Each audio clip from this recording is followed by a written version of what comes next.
TWR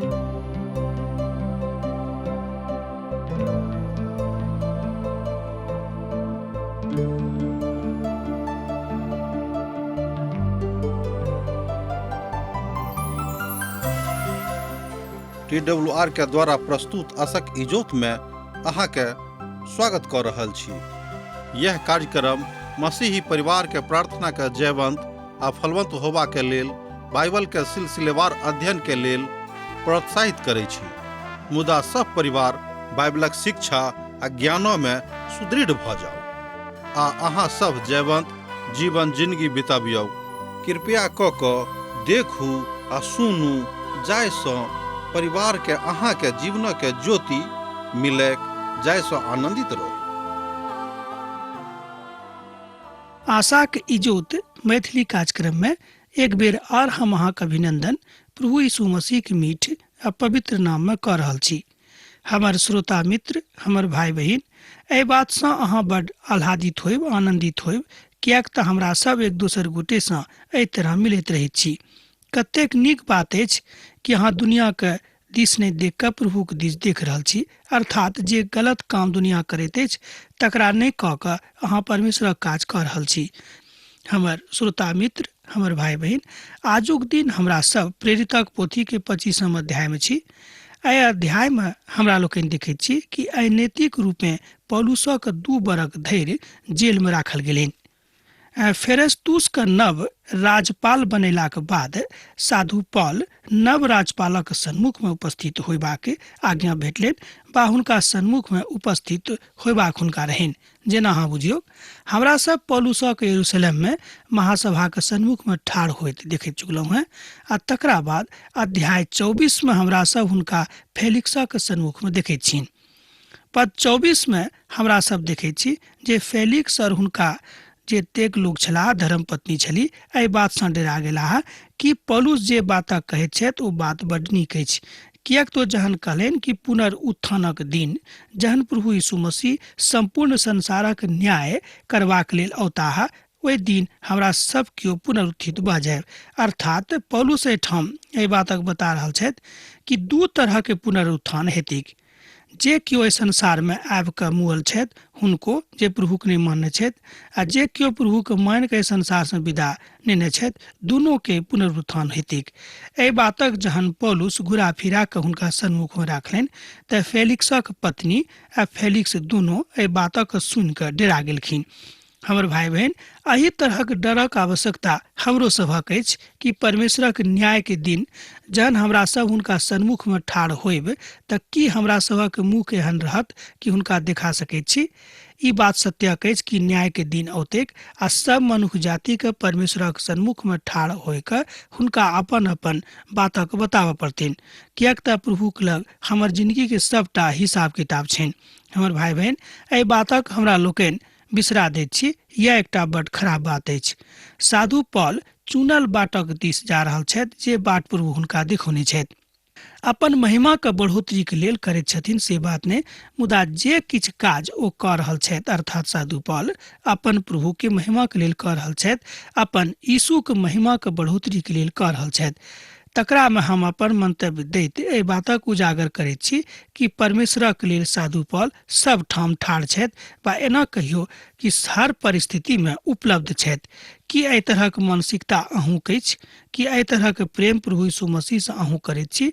जँ एहि तरहक प्रेम प्रभु से अहाँ राखैत छी तऽ हम यह कहब कि अनंत जिंदगी में भागीदार होनाइ अहाँके लेल अवश्य भावी अछि।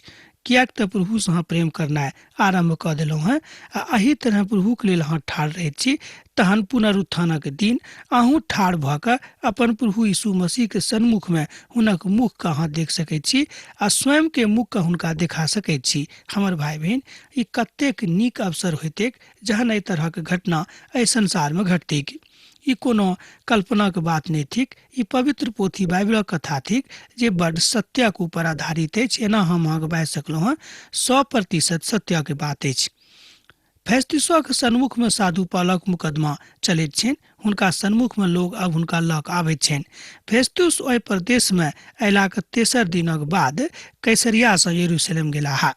तहन महायाजक और यहूदी के पैघ पैघ लोक सब हुनका सन्मुख में पौलुसक नालिश लऽ कऽ गेलनि।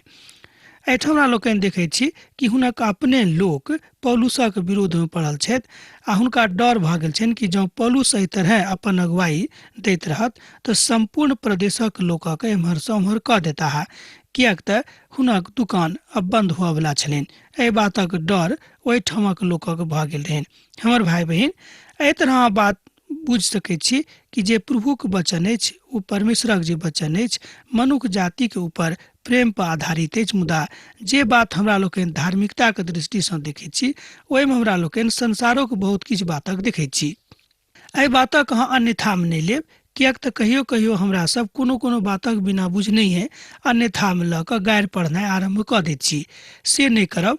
यह काज पौलुसक विरोध में करऽ वाला लोक कऽ रहल छलाह, मुदा पौलुसो में जहन ओ सब कोनो तरहक तकलीफ आ दुख नहि देखैत छथि तऽ किएक हुनका विरुद्ध में ओ सब नालिश करबाक लेल ठाढ़ छथिन। एहिठाम पौलुसक विरुद्ध में ओ सब कृपा नहि चाहैत छथि, मुदा ओ सब चाहैत छथि कि कोनो ने कोनो तरह पौलुसक दंडक आज्ञा भेटनि, जाहिसँ जाहि बातक इच्छा हुनका सभक मन में रहनि ओ पूर्ण भऽ जाय। एहिठाम हमरा सब देखैत छी कि पौलुस अपन पिताक लेल अर्थात अपन उद्धारकर्ता यीशुक लेल ठाढ़ छथि आ कोनो ने कोनो तरहक तकलीफ, जतेक तरहक तकलीफ एहि संसार में होइत अछि ओहि सबटा तकलीफक बर्दाश्त करबाक लेल सेहो मन बनौने छथि। फेस्तुस उत्तर देलनि, पौलुस कैसरिया में पहरा में छथि आ हम स्वयं ओहिठाम बा जल्दी जा रहलहुँ हैं। एहि बातक हमरा लोकनि 1 पद सँ लऽ कऽ 4 पद में देख सकैत छी। एकर अर्थ तऽ इएह भेलनि जे हुनका सब एहि बातक ऊपर विचार कऽ रहल छलाह कि कोनो ने कोनो तरह हमरा सब पौलुसक दंड दऽ दियनि, जाहिसँ जे हुनक बात एहि संसार में भऽ रहल अछि से बंद भऽ जाय। हमर भाई बहिन, एहि तरहक वैचारिक तथ्यक लोग लऽ कऽ संसार में चलैत छथिन। पौलुसक दुश्मन एहि कथा के सोचैत रहथिन कि अब हमरा सब पौलुसक दंड दियाबे में सफल भऽ जायब।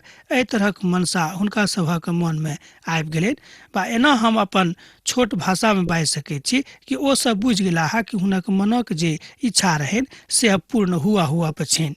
अहाँके किछु अगुआ हमरा संगे जोताह और ई मनुख किछु अनुचित काज केने छथि वा केने होता ओ तकरा हमरा बतौथिन कि ओ सब की केने छथि। फेस्तुस हुनका मध्य में 8-10 रोज रहि कऽ कैसरिया गेलाह आ दोसर दिन न्याय आसन पर बैसलाह आ ओ पौलुसक आनबाक आज्ञा देलनि। एहि बातक हमरा लोकनि पवित्र पोथी बाइबिल में देख सकैत छी। जँ अहाँके लग पवित्र पोथी बाइबिल अछि तऽ अहाँ एहि पदक देखियौ हमरा संगे। एहिठाम हमरा लोकनि देखैत छी एहि तरह बतायल गेल छै, फेस्तुस हुनका मध्य में 8-10 रोज रहि कऽ कैसरिया गेलाह, ओ दोसर दिन न्याय आसन पर बैसलाह आ ओ पौलुसक आनबाक आज्ञा देलनि। एहि तरह हमरा लोकनि एहिठाम देखैत छी कि परमेश्वर हुनका संगे छथि आ परमेश्वरक काज से हुनका में भऽ रहल छनि। जहन पौलुस अयलाह तहन जे यहूदी सब यरूशलेम में आयल रहत ओ पौलुसक लग पास में ठाढ़ भऽ कऽ हुनका ऊपर बहुत गंभीर आरोप लगाबैत छथिन। एहि बातक ओ सब प्रमाण मुदा दऽ नहि सकैत छथि। एहिठाम हमरा लोकनि देखैत छी कि जतेक तरहक गंभीर आरोप ओ सब पौलुसक ऊपर लगा रहल छथि, मुदा ओहि बातक प्रमाण हुनका लग नहि छनि, अर्थात ओहि आरोपक ओ सब प्रमाणित नहि कऽ सकैत छथि। हमर भाई बहन, एहि तरहक मनोदशाक लोग गामो समाज में बहुत रहैत अछि, आजुक संदर्भ में छथि।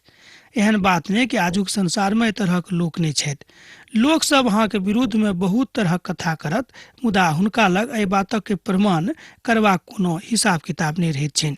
एहि तरहक लोकक हमरा लोकनि आजुक दिन एहि संसार में देखैत छी।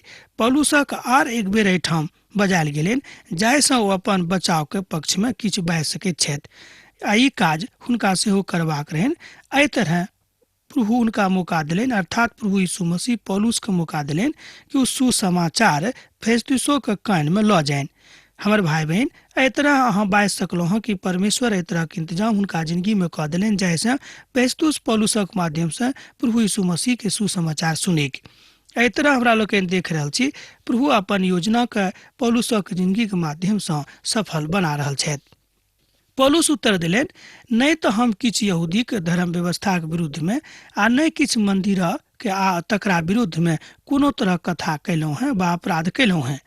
तहन फेस्तुस यहूदी के खुश करबाक लेल पौलुसक उत्तर देलनि कि अहाँ चाहैत छी जे यरूशलेमक दिस जाऊँ और ओतऽ अहाँके विरोध मुकदमा तय हुएक।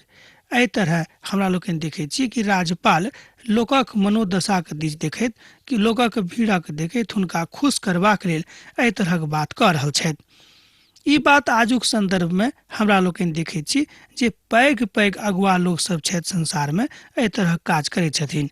किएक तऽ जहन लोक हुनका पक्ष में रहैत छनि हुनका फायदा होइत छनि आ जहन लोक हुनका पक्ष में नहि रहैत छनि हुनका फायदा नहि होइत छनि।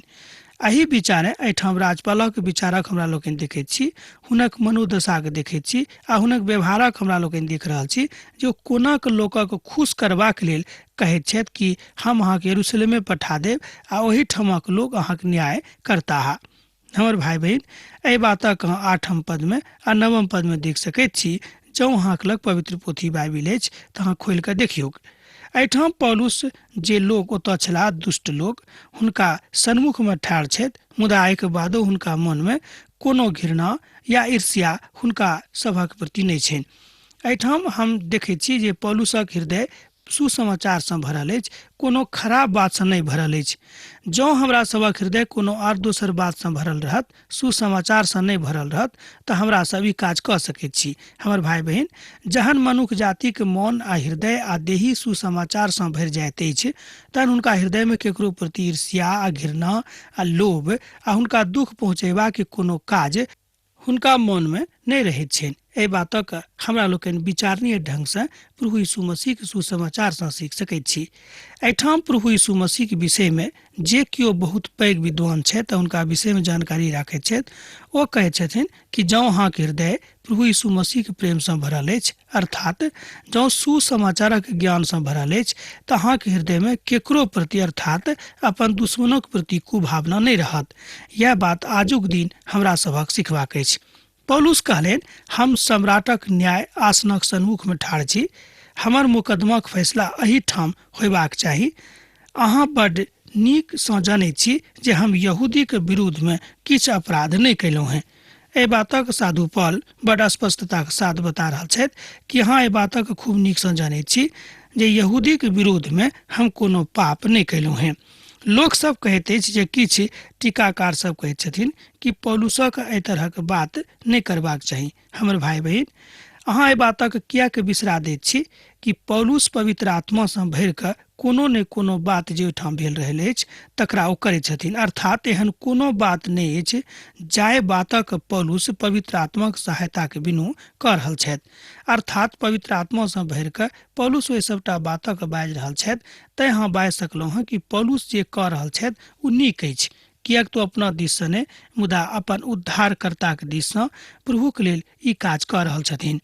तथापि मनुष्य जाति एहि बातक सृष्टिकर्ता के रूप में देखैत छथि आ एहि बातक खूब नीक सँ मानैत छथिन।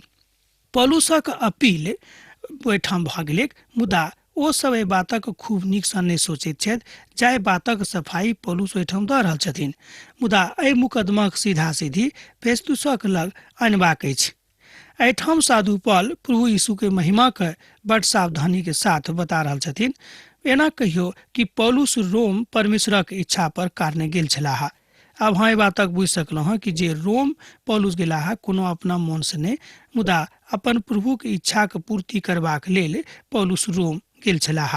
हमर भाई बहन एहिठाम हमरा लोकनि देखैत छी कि जतेक बात हमरा सभक जिंदगी में होइत अछि ओहिमे जँ हमरा सब प्रभु यीशु मसीह के इच्छा के जाने के कोशिश करी तऽ एहि सबटा बातक हमरा लोकनि सीख सकलहुँ हैं।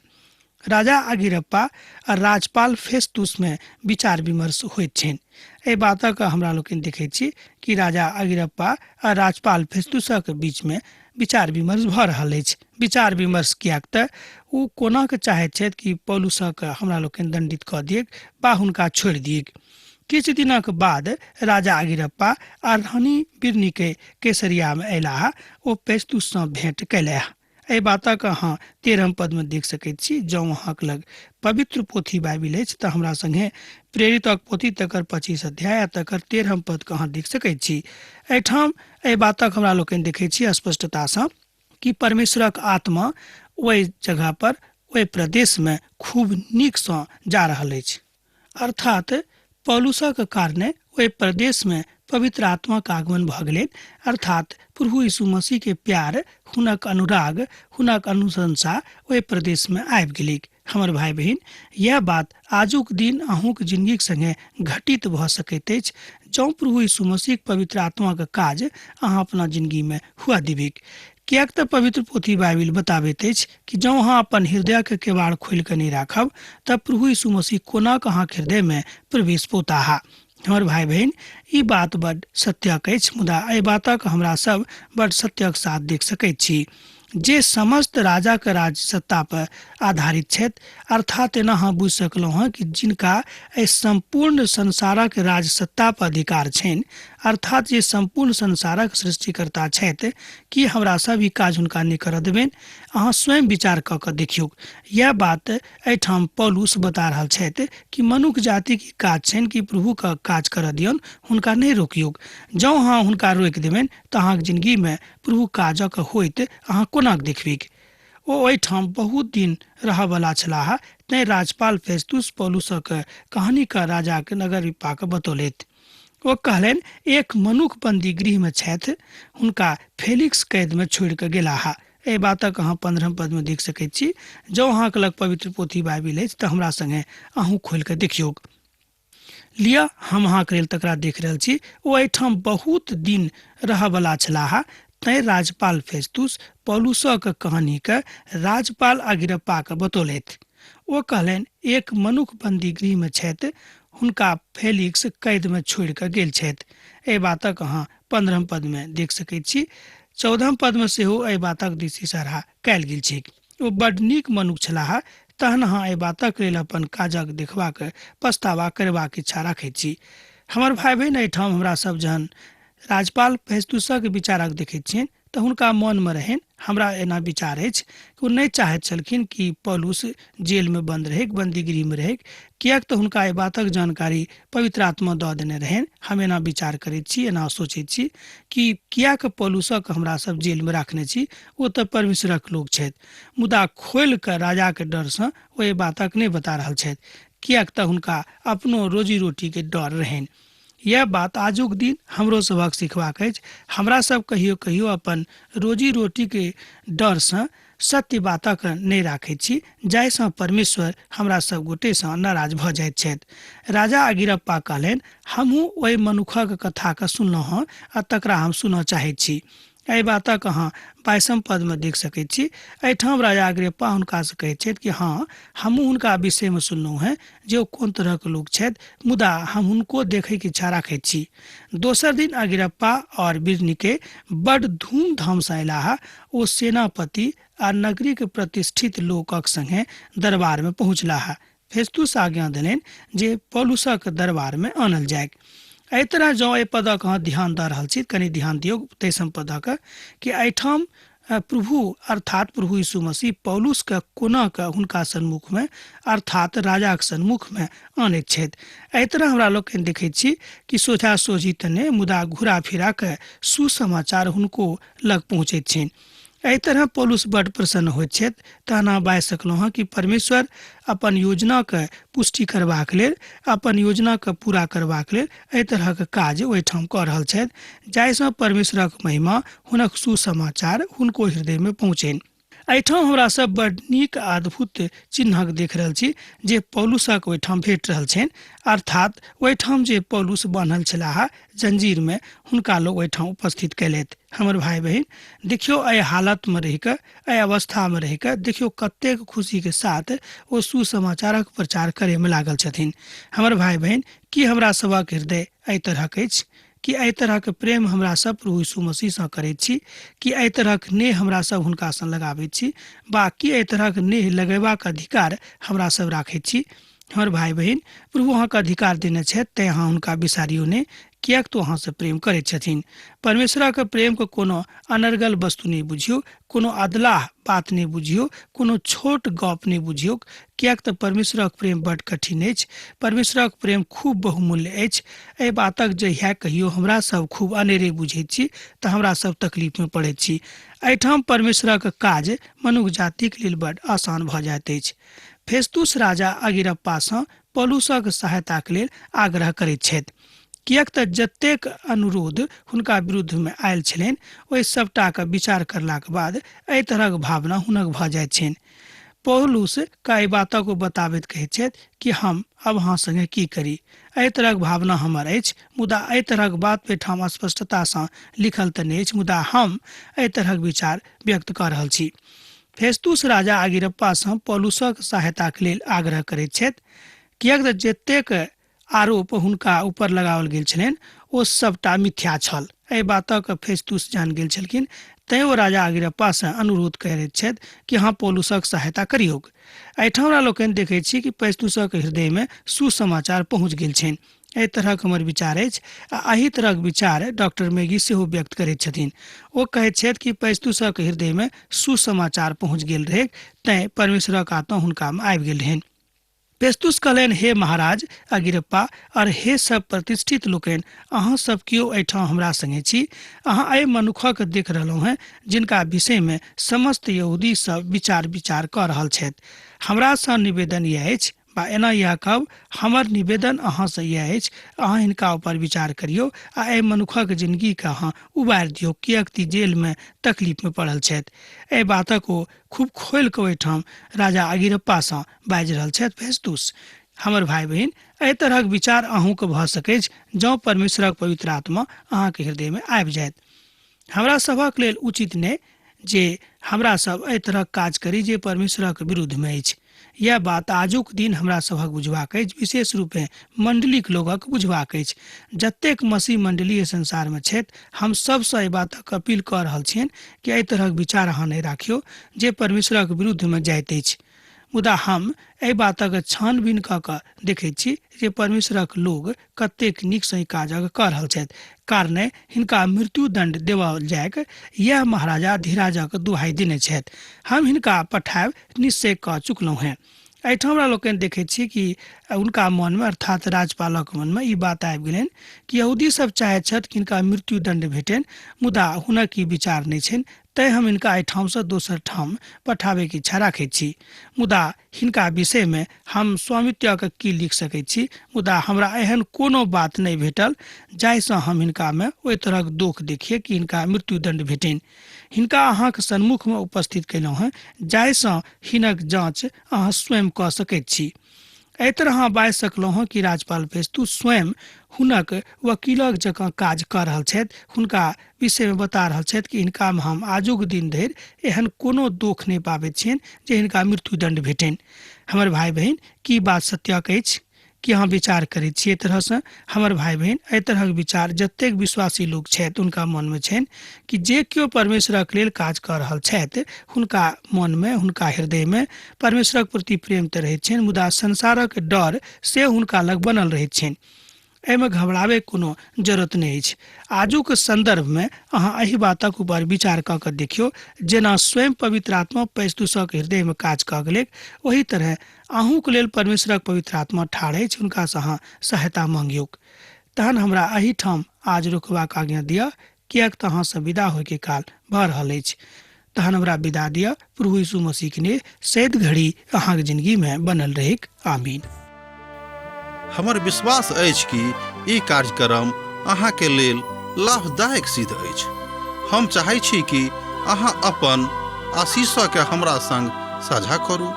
जँ अहाँके नजीक बाइबलसँ आ जीवनसँ सम्बन्धित कोनो प्रकारके प्रश्न भऽ सकै अछि तऽ अपन समस्याके लेल प्रार्थना करबाके लेल जँ चाहै छी तऽ हमरा फोन नंबर पर जरूर संपर्क कऽ सकै छी। परमेश्वर अहाँ सबके लेल एकटा सुंदर, सुखद, आनंदित दिन प्रदान करैक।